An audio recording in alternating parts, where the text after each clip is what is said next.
She didn't mean to fall in love with danger.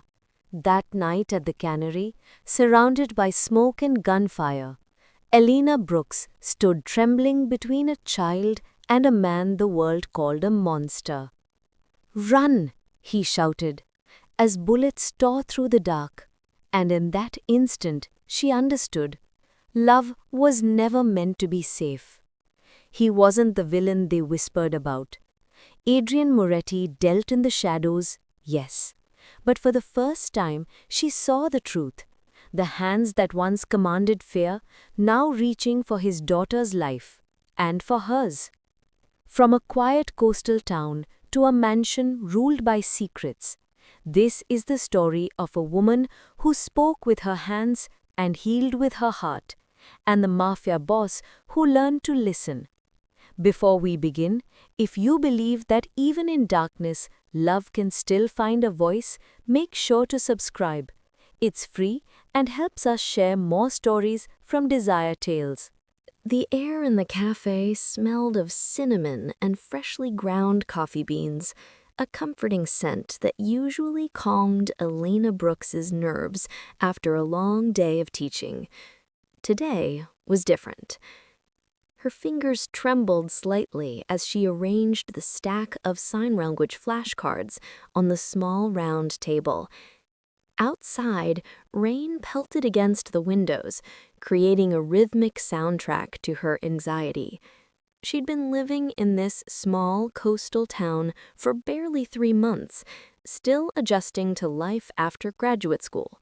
Still trying to find her place as the new ASL teacher at Harbor View Elementary. "More coffee, Miss Brooks?" Marco, the barista, appeared with a steaming pot, his kind eyes crinkling when he smiled. "Please. And it's Elena," she reminded him, pushing her cup forward. "Of course, Miss Elena," he said with a wink, refilling her cup before shuffling away. She sighed and returned to her flashcards. The last bell of her Friday afternoon had rung 3 hours ago, but she still had weekend lesson plans to prepare. The coffee shop had become her sanctuary, a place where she could work undisturbed, away from her tiny apartment with its temperamental heating and paper-thin walls. Here, nestled in the back corner booth, she was invisible, just how she liked it. The bell above the door chimed. Elena glanced up automatically, then quickly dropped her gaze as a hush fell over the cafe. A little girl, perhaps 7, stepped inside, clutching a worn teddy bear to her chest. Dark hair in neat pigtails framed her delicate face. Her eyes were cast down as she moved toward the counter. Behind her, a mountain of a man filled the doorway, broad-shouldered, imposing in a tailored black coat that seemed to repel the rain. Even from across the room, Elena could feel the quiet power emanating from him. The set of his jaw, the watchful eyes that swept the cafe in a single assessing glance. 2 men in dark suits flanked him, scanning every corner. Everyone knew who Adrian Moretti was, even newcomers like her. "The usual, Mr. Moretti?" Marco's voice had changed, higher, deferential. Adrian nodded once, resting a protective hand on his daughter's shoulder. Sophia Moretti.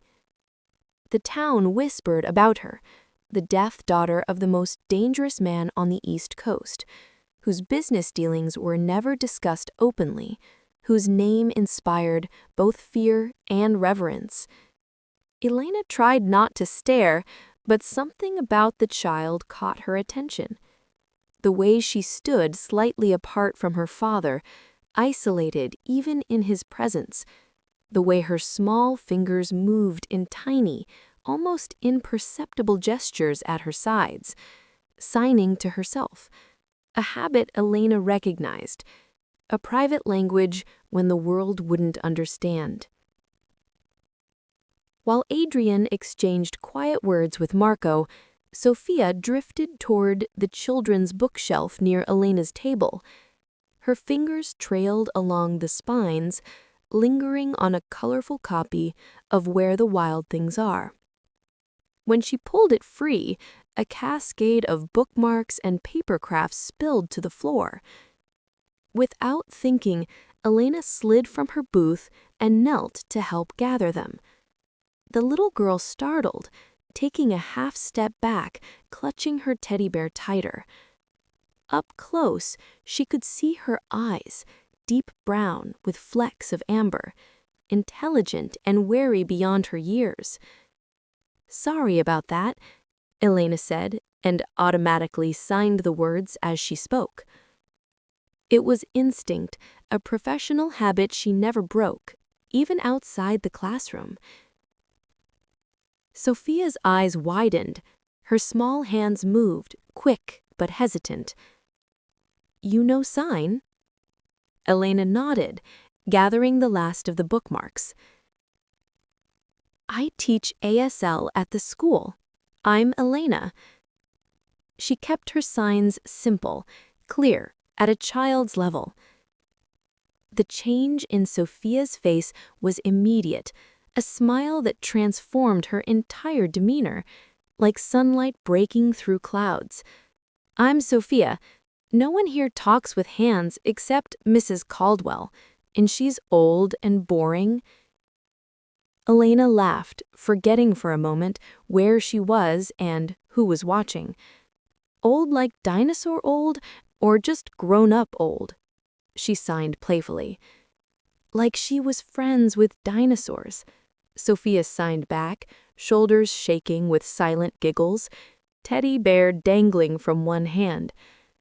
It was only when Elena felt a shadow fall over them that she realized how quiet the cafe had become. She looked up slowly, her smile fading as she met Adrian Moretti's gaze. This close, she could smell his cologne, expensive and subtle, cedar and amber. His eyes were the same deep brown as his daughter's, but where Sophia's had warmed with laughter, his remained unreadable. "Miss?" His voice was surprisingly soft, an accent Elena couldn't quite place, warming the edges of his words. "Brooks," she said quickly, rising to her feet. "Elena Brooks. You know sign?" It wasn't a question. "I teach it at the elementary school," she explained, suddenly aware of the coffee stain on her cardigan and the messy bun she'd pinned up hours ago. "ASL is my specialty." Sophia's hands moved excitedly, tugging at her father's sleeve to get his attention. Adrian's gaze shifted to his daughter. His expression softened almost imperceptibly as she signed to him. Elena noticed that while he seemed to understand, his own signing was stiff and limited. "My daughter says, 'You sign beautifully,'" he translated, though Sophia had said more than that. "She doesn't meet many people who can communicate with her properly." "That's a shame. ASL is such a rich language, especially for children her age." He studied her for a long moment, and she resisted the urge to fidget under that piercing scrutiny. "Yes," he said finally, "it is." Sophie tugged at his sleeve again, signing rapidly, quick, insistent, her eyes pleading. "My daughter would like to know if you might join us." He gestured to a table in the corner, the best in the house, with a clear view of both the door and the street outside. "For hot chocolate." That last line carried the faintest hint of amusement. It wasn't really a request. Behind him, Marco watched with wide eyes. The other patrons pretended not to listen. Everything in Elena screamed to politely decline, to retreat to her safe little corner with her flashcards and lesson plans. "I'd be happy to," she heard herself say instead. Sophia beamed, already skipping toward the table, her teddy bear swinging by one arm. Adrian held Elena's gaze for a heartbeat longer, something unreadable flickering in his eyes, then stepped aside to let her pass. The next hour passed in a blur. Sophia was starved for conversation, her small hands flying as she told Elena about her favorite storybooks, her pet goldfish named Bubble, how she liked drawing but hated the way crayons smelled. Elena shared in kind, stories of her deaf uncle who'd inspired her career, her handmade picture flashcards, her collection of stuffed elephants from childhood. Throughout it all, Adrian watched. He sat slightly apart, coffee untouched, flanked by his silent men. Occasionally, Sophia would turn to include her father in their conversation, and he would nod or offer a brief response, but mostly he observed, his dark eyes assessing, unreadable. "Miss Brooks," he said finally, during a lull as Sophia colored a napkin with crayons Marco had brought. "You mentioned you're new to Harbor View." 3 months, she confirmed, suddenly self-conscious. "I moved here after finishing my master's program." "And how are you finding our little town?" "It's—" She searched for a diplomatic answer. "Quieter than I'm used to." A smile tugged at the corner of his mouth. "That's one way to put it." Sophia signed something to her father, too fast for Elena to catch. His expression darkened momentarily before smoothing into neutrality. "My daughter says your hands make pretty stories," he translated, though, again, Elena suspected she'd said more. "She's had difficulties with previous tutors." Elena looked at the little girl, who rolled her eyes dramatically, a surprisingly adult gesture. "They talk slow like I'm a baby," Sophia signed, directly to her. "Just because I can't hear doesn't mean I can't understand." "People fear what they don't understand," Elena signed back gently. "Their loss, not yours." Sophia smiled, then glanced at her father. "Daddy is learning signs, but he's so slow and his hands are too big." Elena bit her lip to keep from laughing, very aware of Adrian's watchful gaze. "Sophia is very bright," she said aloud. "Sometimes the most intelligent children are the most frustrated when adults underestimate them." "Indeed." Adrian checked his watch, platinum gleaming. "We should be going, Sophia. You have violin at 5. She sighed, but nodded, gathering her crayons and folded napkin artwork. Before standing, she signed quickly, "Will you be here tomorrow, same time?" Elena hesitated, glancing at Adrian. His face revealed nothing, but the intensity of his gaze made her heart beat faster. "If your father doesn't object," she said cautiously. Adrian considered for a long moment. "My daughter has few friends," he said finally. "She seems to have taken a liking to you, Miss Brooks." "Elena," she corrected automatically, then wished she hadn't. "Elena," he repeated, her name sounding somehow different in his mouth. "Perhaps you would consider a more formal arrangement. Sophia's current ASL tutor is, as my daughter pointed out, somewhat behind the times." "Oh, she faltered, caught off guard. "I already have a full teaching schedule." "I'm sure we could come to an arrangement that would compensate you adequately for your time. Say, Tuesday and Thursday evenings at our home." Sophia was watching hopefully, teddy bear clutched to her chest. Elena thought of her tiny apartment, leaking faucets, student loans, And the whispers about the Moretti family. I'd need to check my schedule, she hedged. Adrian reached into his jacket and withdrew a business card, pressing it into her hand. His fingers brushed against hers, warm, unexpectedly gentle. My private number, he said. Call me tomorrow with your decision. Elena glanced down at the heavy cream card embossed with only a name and number. When she looked up, something in his expression had shifted, an intensity that sent a shiver down her spine. Sophia tugged at her sleeve. Please say yes, she signed. Earnest. I get lonely in that big house. Elena smiled softly. I'll think about it, she promised. Adrian helped his daughter into her coat, movements careful, protective. He retrieved a small pink backpack, which Sophia slung over her shoulders, the teddy's head poking out.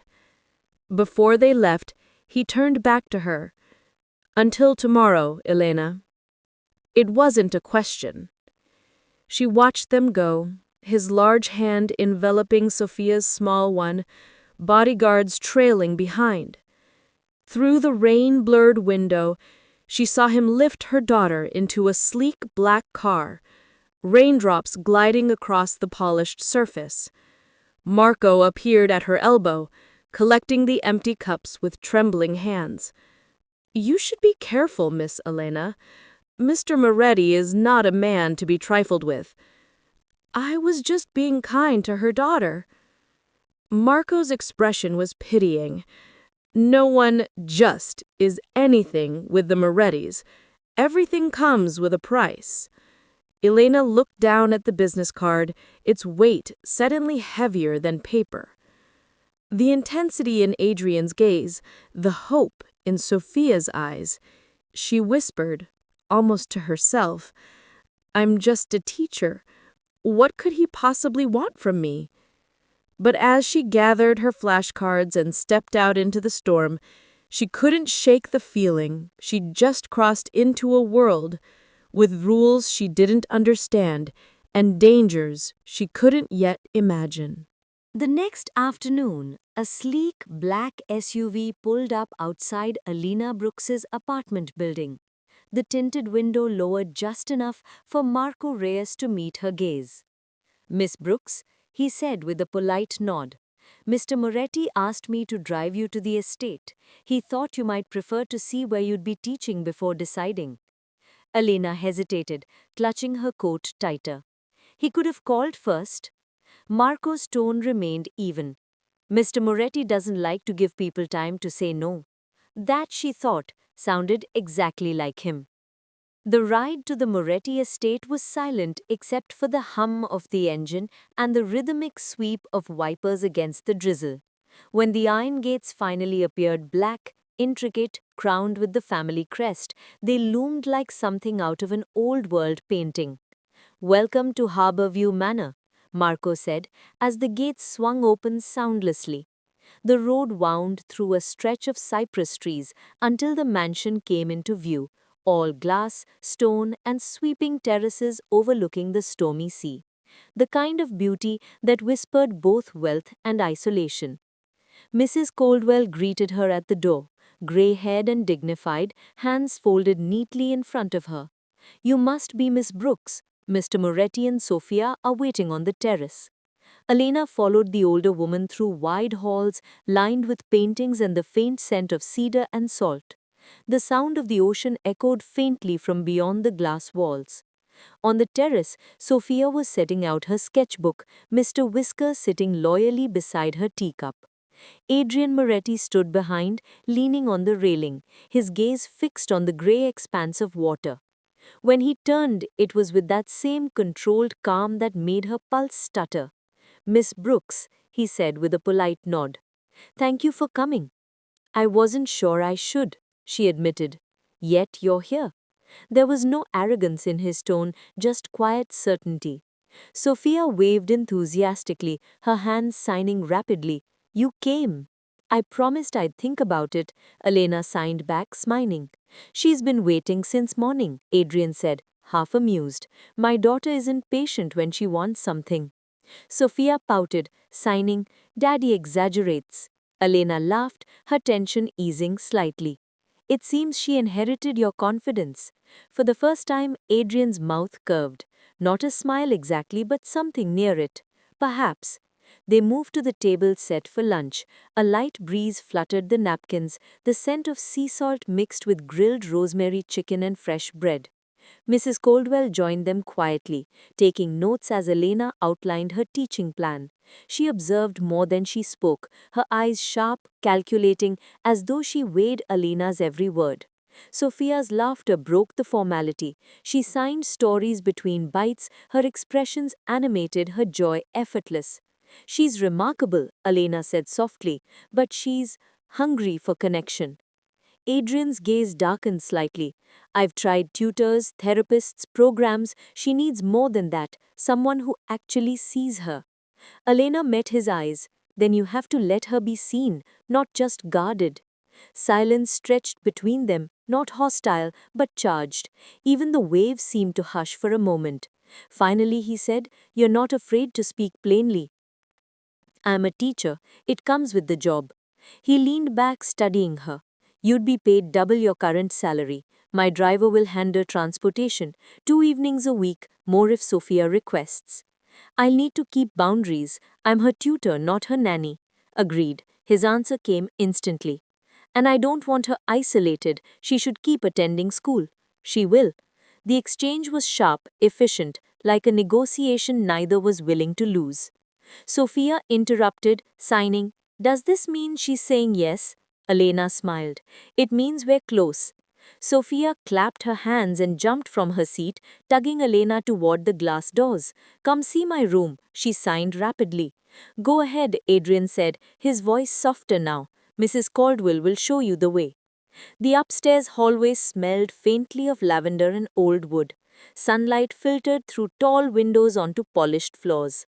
Sophia's room was a world of color, shelves of storybooks, stuffed animals, and a dollhouse that mirrored the mansion itself down to the smallest detail. This is incredible, Elena breathed. My daddy had it made for me, Sophia signed proudly, so I'd never be scared to sleep alone. That tugged something deep inside Elena. From the doorway, Adrian appeared again, his presence quiet but magnetic. He rested a hand on the doorframe, watching them. Sophia held up a tiny violin. I'm learning. Want to hear? Elena nodded, lowering herself to the floor beside her. The first few notes were shaky but earnest, full of effort. She's getting better, Adrian said quietly. She's brave, Elena answered. He looked at her for a long moment, something unreadable flickering in his eyes, gratitude maybe, or warning. When the song ended, Sophia ran to hug Elena's waist, her small arms fierce. I'll see you soon, okay? Promise? Promise. Downstairs the air seemed heavier, thicker with things unsaid. As Adrian walked her to the car, his phone buzzed. He glanced at the screen, his expression turning to stone before he slipped it back into his pocket. Everything all right? She asked. Business, he said shortly. When they reached the car, he opened the door for her. We'll start Tuesday, 7 p.m. Elena hesitated. I haven't officially agreed yet. He leaned slightly closer, his voice a low murmur. You will. For a heartbeat, their eyes locked, the air between them charged, the sea wind carrying the faint scent of cedar and smoke. Then he stepped back. Have a good evening, Miss Brooks. She slid into the SUV, heart thudding against her ribs as the gates of Harborview Manor closed behind them. She didn't know yet what she had agreed to, only that something irreversible had begun. The first week settled into a rhythm before Elena realized it. Every Tuesday and Thursday evening, Marco Reyes would arrive precisely at 6:30, escorting her through Harborview's winding coastal roads.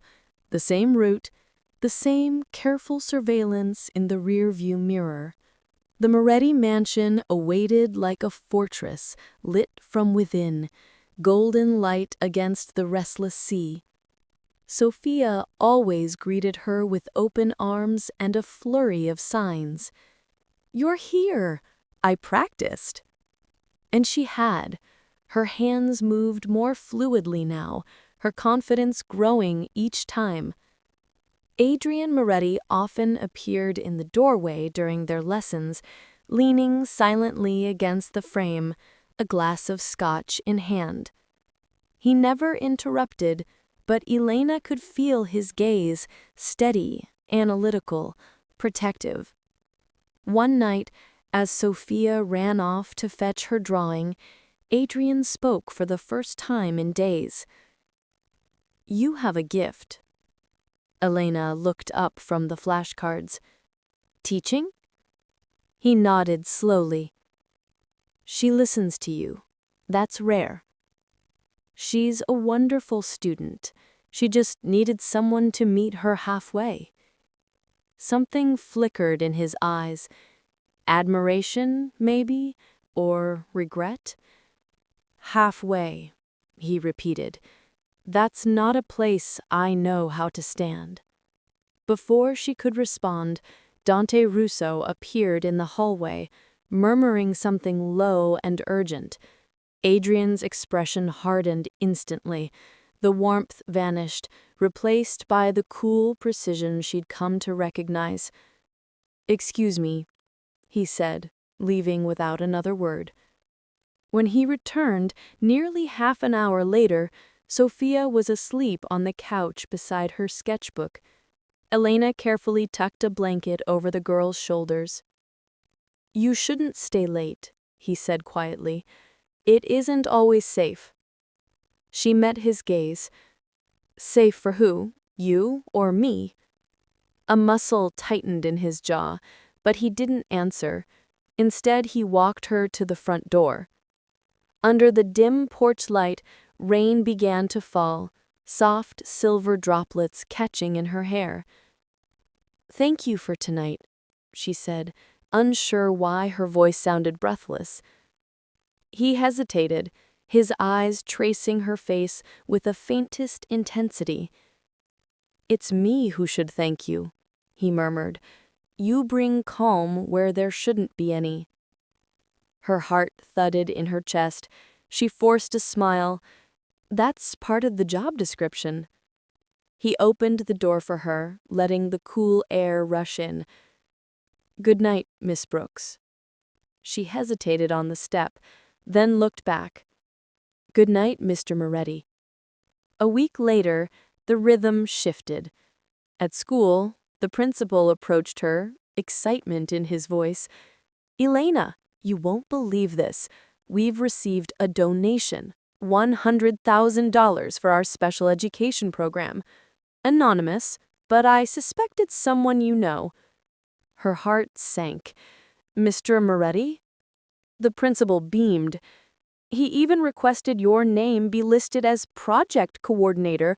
Quite the honor."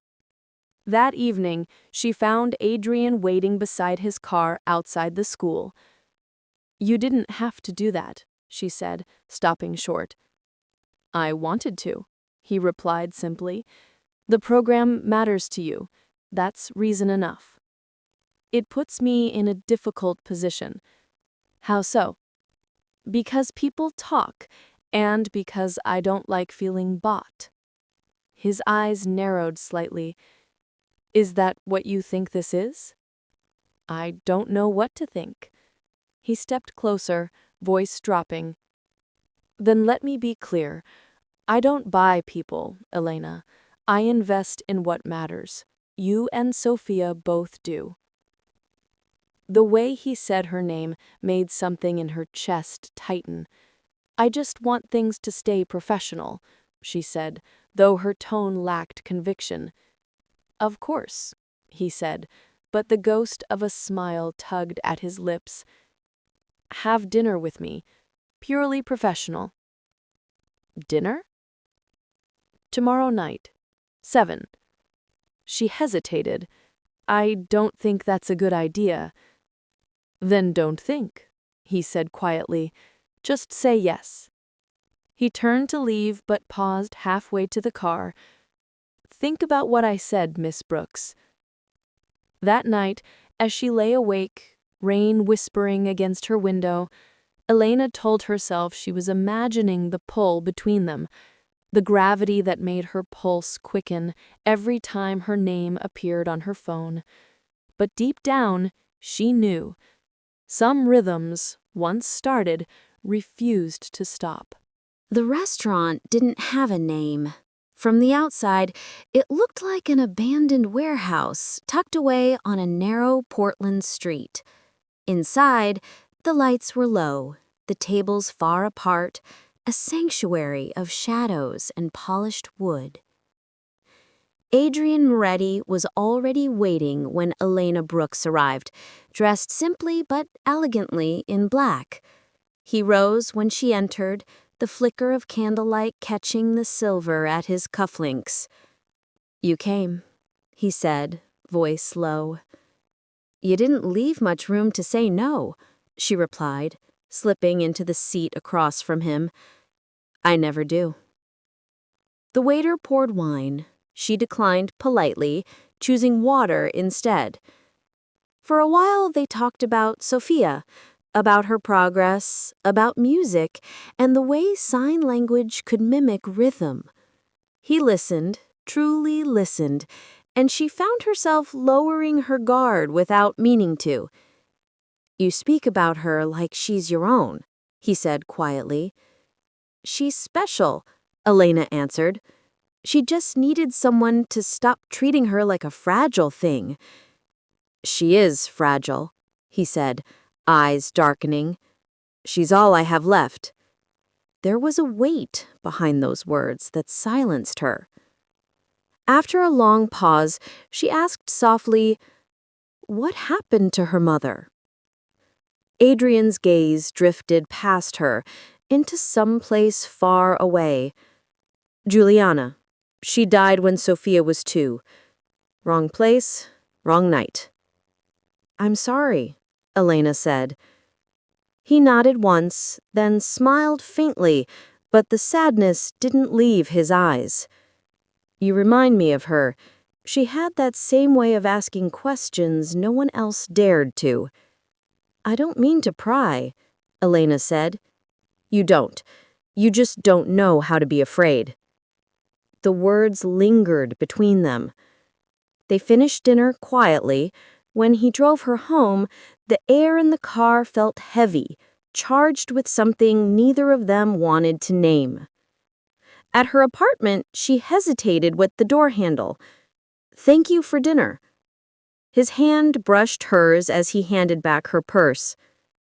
"Thank you for coming." For a moment, their eyes locked, an invisible thread pulling tight. Then she stepped inside, closing the door between them. Hours later, the sound of glass breaking jolted her awake. The lights were out. The air felt wrong, too still. "Elena," a man's voice said from the darkness. Her heart leapt to her throat. "Who's there?" A figure stepped from the shadows, expensive suit, sharp smile. His accent curled around every word like smoke. "Relax. I only came to talk." "Who are you?" she demanded. "Lorenzo Ricci," he said easily, "a friend of Mr. Moretti's, or at least I used to be." She froze. "You broke into my apartment?" "Let's not make this dramatic. I just needed to give you a message." He stepped closer, the lamplight from the street catching the blade of a ring on his finger. "You seem like a good person, Ms. Brooks. I'd hate to see you dragged into something you don't understand." "I'm just a teacher." He smiled thinly. "That's exactly why he chose you. You make him look human." I backed up until her shoulders hit the wall. "Get out." "Not yet." His tone shifted, colder. "You tell Adrian he's got 48 hours to hand over what's mine, or the next time I visit, I won't knock." Her hand fumbled for her phone, but before she could dial, he was gone. the door left slightly ajar, the night air rushing in. Her fingers trembled as she called Marco Reyes. "Marco, it's Elena. Someone was in my apartment."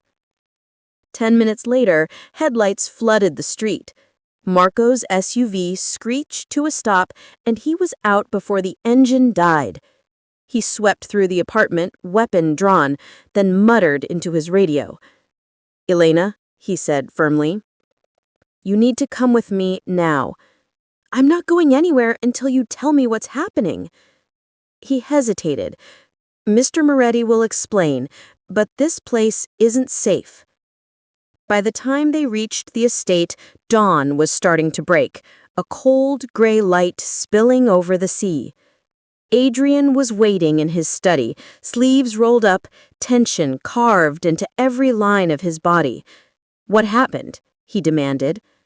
She told him everything: the name, the threat, the 48-hour ultimatum.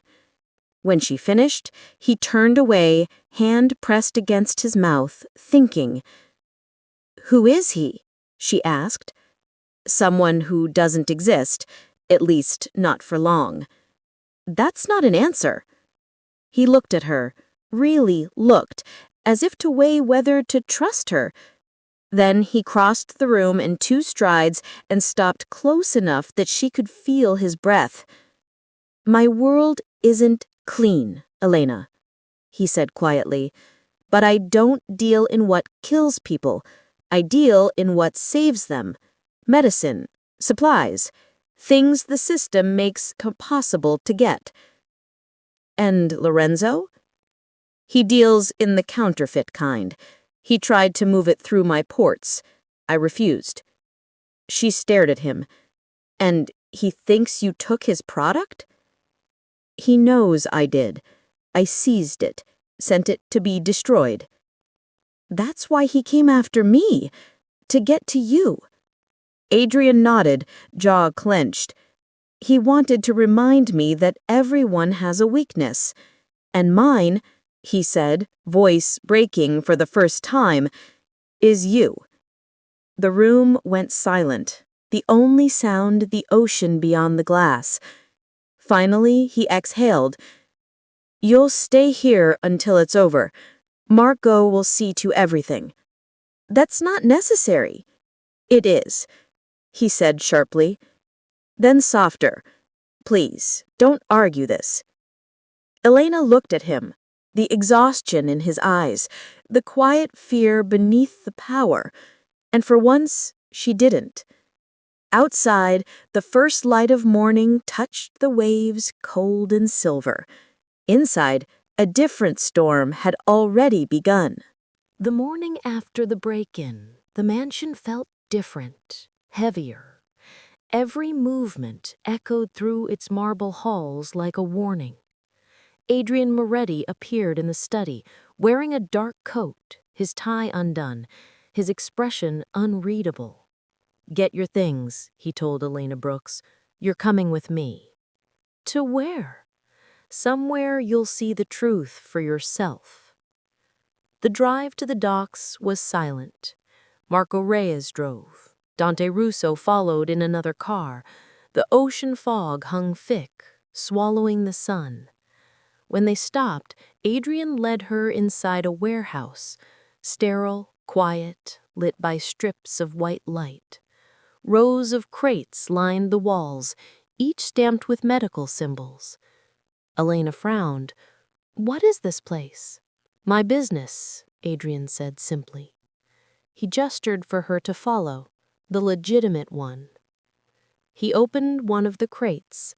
Inside were boxes of insulin, antibiotics, sealed packages labeled in multiple languages. "Medicine?" she whispered.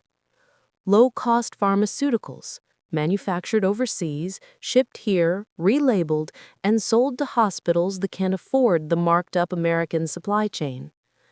Her brow furrowed. "That's not legal." "No, but it's not criminal either. Not like Lorenzo Riachi." She looked up at him sharply.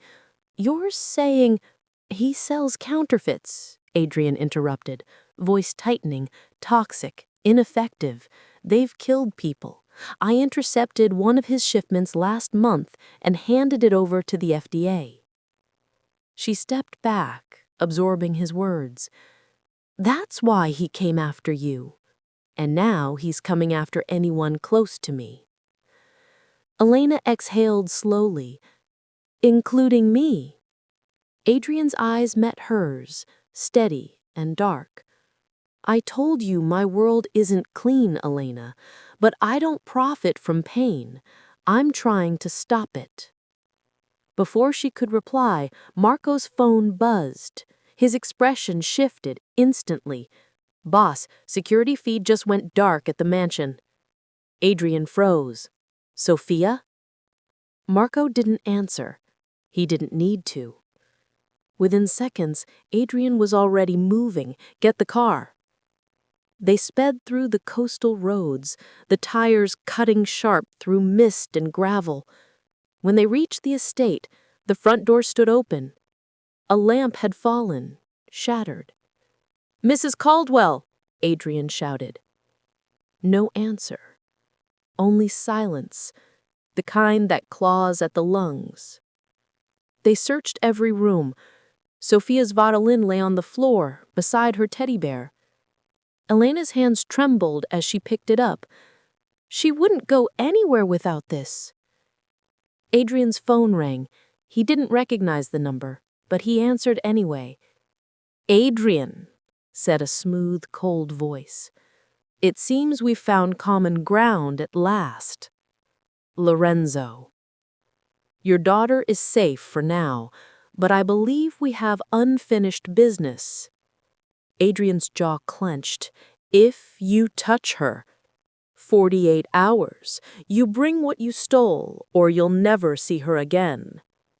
The line went dead. For a long moment, no one spoke. Then Adrian turned to Elena, eyes like steel. He took her because of me. Elena's voice broke. Then we'll get her back. His gaze softened, barely. You don't understand what that means. Then explain it. He exhaled, running a hand through his hair. It means war. Outside, thunder rolled across the sea. Inside, the man she thought she knew began to disappear, replaced by the one the world feared. Marco, he said, his voice flat and deadly calm. Assemble everyone. We move tonight. The night bled into chaos. Inside the Moretti estate, commands flew like gunfire. Dante Russo relayed orders, security teams mobilized, cars roared to life in the courtyard. Adrian Moretti stood in the center of it all, calm, too calm, the kind of calm that only came before something violent. They've taken Sophia, he said, voice steady but dangerous. We have 1 hour. Elena Brooks stood beside him, the weight of fear pressing down like iron. I'm coming with you. No. She's terrified, Adrian. She needs someone who can sign, someone she trusts. His jaw tightened. You don't understand what's waiting for us. I don't care, Elena shot back. You said yourself he'll use me as leverage. I'm already involved. For a moment, silence hung between them, thick with defiance and something deeper. Finally, Adrian nodded once. Stay close to me. Do exactly as I tell you. If anything happens, Marco gets you both out. Understood? Yes. Marco appeared, carrying a bulletproof vest. Boss, it's ready. Elena hesitated as he handed it to her. Is this really necessary? Adrian's voice was quiet but absolute. Yes. Minutes later, they were in the armored SUV. Adrian sat beside her, his phone pressed to his ear, expression carved from stone. Then came the call. The voice on the other end was unmistakable. Adrian, I believe I have something precious of yours. Lorenzo? Your daughter is perfectly fine. A little frightened, but unharmed. Brave girl, really. Hasn't cried once. Adrian's tone was ice. If you harm her, Ricci, I swear to God— You'll do nothing, Lorenzo interrupted, amused. You'll come to the old cannery at North Pier in 1 hour. Bring what's mine. And bring the teacher. Elena froze. Lorenzo chuckled softly. Your daughter keeps making hand gestures we can't understand. It's frustrating. I'd hate for that to become a problem. The line went dead. Adrian's hand tightened around the phone until the plastic creaked. He wants both of you. At least we know she's alive. For now, he muttered. This changes everything. The rest of the drive was a blur. Adrian issuing orders, Dante coordinating backup teams, Marco checking weapons. Finally, as they turned down the desolate road leading to the old cannery, Adrian reached for her hand. When we get there, he said, voice low, you stay behind me. If I tell you to run, you run. No hesitation. What about you? A faint, grim smile touched his lips. I can take care of myself. He studied her for a moment longer, the kind of look that says everything words can't. When this is over, we'll talk about your future. When this is over, she echoed, though neither of them knew what that meant anymore. Outside, the sea wind howled across the abandoned pier, and the cannery loomed ahead, a black skeleton against the storm. The car stopped. Adrian checked his weapon, then looked at her. Stay close, Elena. She nodded. Her heartbeat pounded in her throat. They stepped into the dark. The cannery loomed ahead, a hulking silhouette against the darkening sky. 3 black SUVs were already parked outside, men in dark suits standing guard. The Moretti convoy stopped a careful distance away. Adrian Moretti's voice was calm, deadly calm. Remember, he told Elena Brooks, stay behind me. Keep your vest on. If I tell you to run, you run. She nodded, her heart hammering. The interior of the cannery was vast and echoing, the air thick with the lingering stench of salt and rust. Footsteps rang out sharply as they entered, Adrian leading, Marco and Dante fanning out behind. Ahead, a group of men waited, shadows half lit by a single hanging bulb. And at their center, Lorenzo Ricci. His expression cold, his posture relaxed. Beside him stood Sophia Moretti, tiny and terrified, clutching her teddy bear to her chest. Her dark hair had come loose from its braids, tear tracks streaking her cheeks, but her chin was lifted, defiant, brave in the way only a child could be.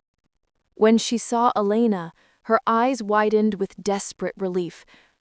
Her hands lifted instinctively to sign before one of Lorenzo's men gripped her arm, stopping her. "Welcome," Lorenzo called, voice echoing. "Right on time, as always, Adrian." Adrian's tone was ice. "Let her go. This is between us." "Indeed it is," Lorenzo said, smiling faintly. "Business, as they say, nothing personal." Then his gaze flicked to Elena. "Miss Brooks, how nice to see you again, under better circumstances." Adrian didn't move. "You have my word that you'll get your shipment back.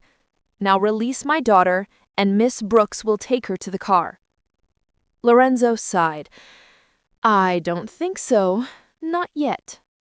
He gestured, and one of his men shoved Sophia forward into the center of the room. The girl stumbled, but caught herself, eyes darting to Elena, trusting her, pleading silently. Elena took an instinctive step forward, but Adrian's arm shot out, blocking her path. "Not yet," he murmured. "A simple exchange," Lorenzo said pleasantly. "Your daughter for control of the harbor distribution network. Everything from Portsmouth to Kennebunk. That's half my territory. Our agreement was for the return of your shipment, nothing more." "The agreement," he said with a shrug, "has changed. Consider it the cost of doing business carelessly."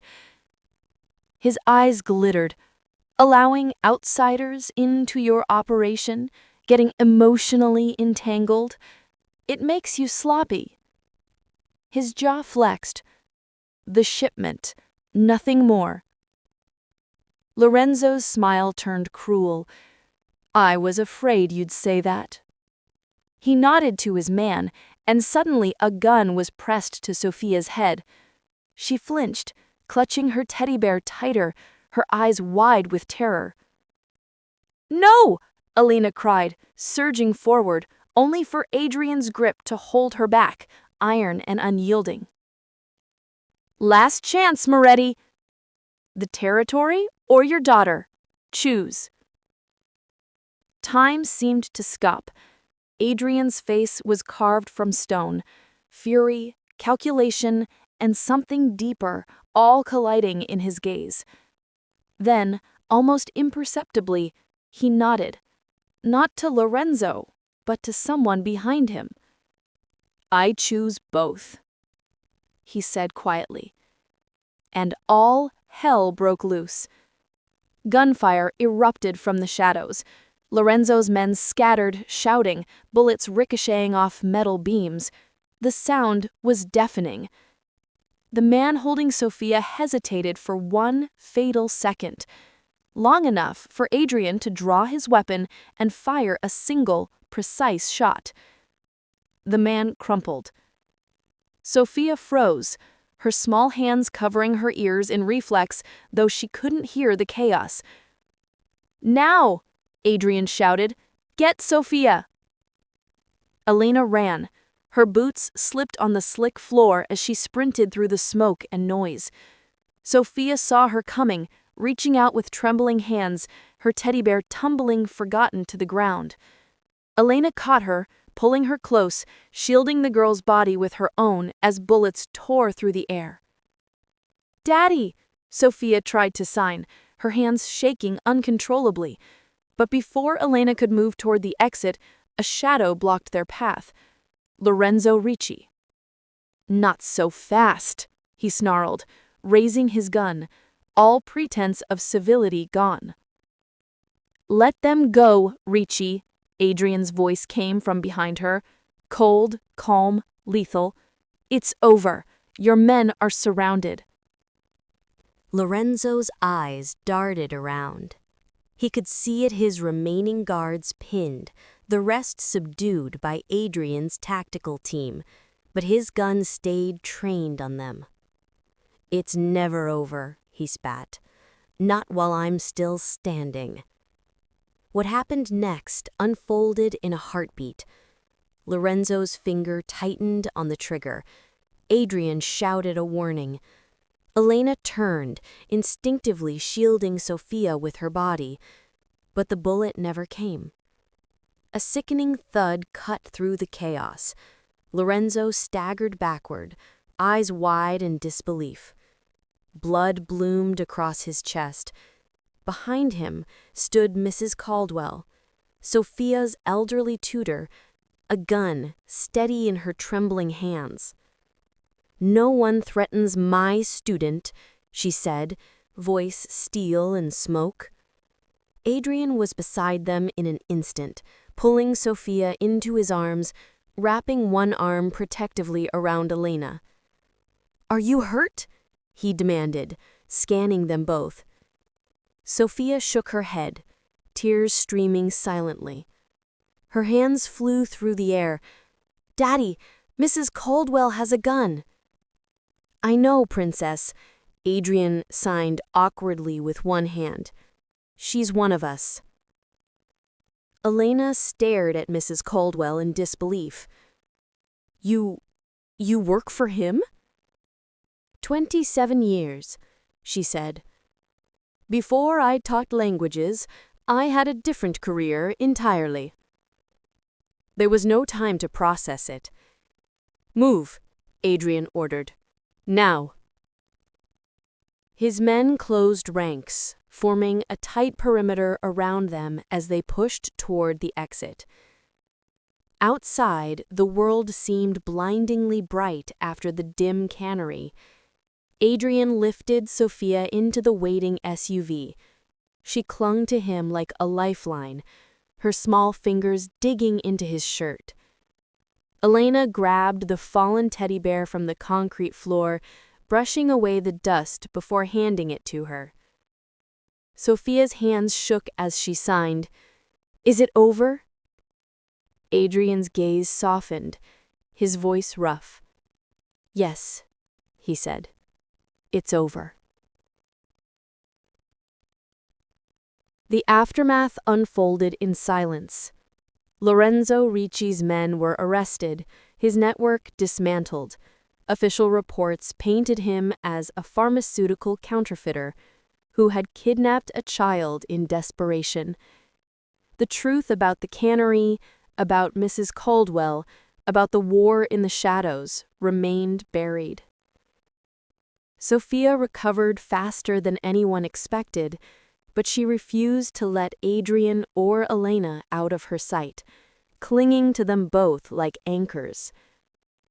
At night, when nightmares came, she would wake signing frantically until Elena took her hands, guiding them through familiar words. Safe. Home. Family. "The bad men can't get me," she would sign. And every time Adrian would answer, "Never. You're safe. We're right here." Elena stayed at first for protection, then because she couldn't imagine leaving. Outside, the waves crashed endlessly against the cliffs below the mansion, whispering a rhythm that sounded like survival. The days after the cannery blurred together, a haze of sleepless nights, phone calls, and whispered reassurances. Sophia Moretti clung to Elena Brooks wherever she went, refusing to sleep alone, her small hands searching in the dark for the comfort of familiar touch. When the nightmares came, she signed frantically in the moonlight, "The bad men can't get me, right?" And Adrian Moretti would kneel beside her, his voice steady but soft. "Never. You're safe. We're right here." "You'll stay?" she would sign, eyes wide and pleading. "I'll stay," Elena always answered. Elena took a leave of absence from Harbor View Elementary. Her apartment was packed up quietly. Her few belongings were moved into the guest suite adjoining Sophia's room. What had begun as protection had become something else, a life shared, fragile, but real. 1 week later, she found Adrian in the library, sitting by the window that overlooked the moonlit gardens. He was staring into the darkness when she entered. "Can't sleep?" she asked gently. He looked up, a faint smile ghosting across his lips. "Too much on my mind." "Second thoughts?" "Not exactly." His tone was careful, but beneath it, she heard tension. "Just trying to reconcile everything, who I am, what I've done." Elena joined him by the window, the ocean's distant hum filling the silence between them. "I told you once my business existed in gray areas. That was only partly true. Some of it is darker than I'd like to admit." "I know," she said simply. "And yet," he murmured, "you're still here." "I am. For Sophia, and for you." He took her hand, his thumb tracing small circles on her palm. I can't change who I am, Elena, but I can promise this. You and Sophia will always be protected, always be my priority. She met his eyes. Is that enough?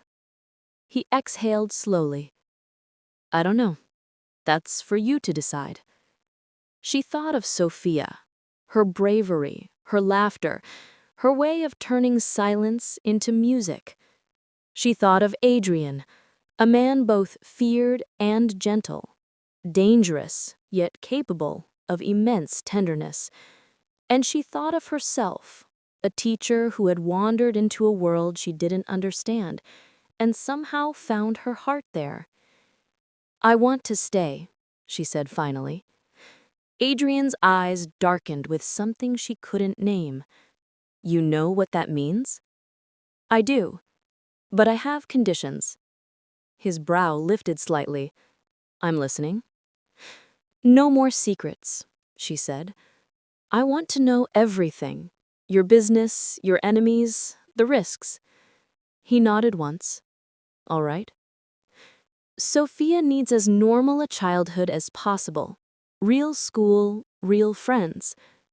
With proper security, though that word cost him. Elena smiled faintly. And I go back to teaching. Maybe not Harborview, but somewhere. It's who I am. Is that all? He asked quietly. She hesitated, then said, one more thing. If I'm going to be part of this family, I want it to be official. No more ambiguity. For the first time since she'd met him, Adrian Moretti looked genuinely startled. Elena Brooks, are you proposing to me? She laughed, a soft, disbelieving sound. I'm saying that if you were planning to ask, I wouldn't say no. His smile broke through, warm and unguarded. I was planning to do this properly, with a ring, on one knee. She met his gaze, eyes bright. Since when have we done anything the conventional way? He leaned closer, his voice a whisper. This life won't be easy. There will always be risks. I know, she said, but some things are worth the risk. His kiss was soft, steady, a promise sealed in silence. 3 months later, the garden bloomed in early spring. White roses arched above the altar, the ocean wind carrying the scent of salt and flowers. Sophia Moretti stood between them, a small vision in a pale pink dress, acting as both flower girl and ring bearer. You look like a princess, she signed, proudly to Elena. Daddy's going to cry. I'm not taking that bet. Sophia's hands moved again, fluid and sure. You've been my family since the day you talked to me with your hands, when everyone else just stared. The words made Elena's eyes sting. As the music began, she walked toward Adrian, no longer the man whispered about in fear, but the man who had learned a new language for love. When it came time for vows, Adrian surprised everyone. He spoke them softly, then signed them, his once clumsy hands now graceful and sure. I promise to protect, to cherish, and to love you, both of you, for as long as I live. Sophia beamed with pride, clapping her hands. When Adrian slipped the ring on Elena's finger and kissed her under the arch of roses, the applause of the small gathering faded into the sound of the waves. In that moment, Elena felt Sophia's small hand slip into hers, completing their circle. Now we're really a family, she signed quickly, forever and ever and ever. Adrian translated aloud for the guests, his voice thick with emotion. But Elena didn't need translation. She understood her perfectly, just as she had that first day in the cafe, when a deaf little girl dropped her bookmarks and a teacher knelt to help her. Whatever came next, they would face it together. The teacher, the Mafia boss, and the deaf child who had brought them both out of silence into a language all their own. My favorite part was when Adrian signed his vows to Elena, proving she had taught even a man of silence how to love out loud. It was more than a wedding, it was redemption written in the language of hands and hearts. What was your favorite moment of justice and love in her story? Drop it in the comments below. I'd love to know which scene touched you most. Don't miss more powerful stories of passion, danger, and redemption. Subscribe and hit that notification bell so you never miss an upload from Desire Tales.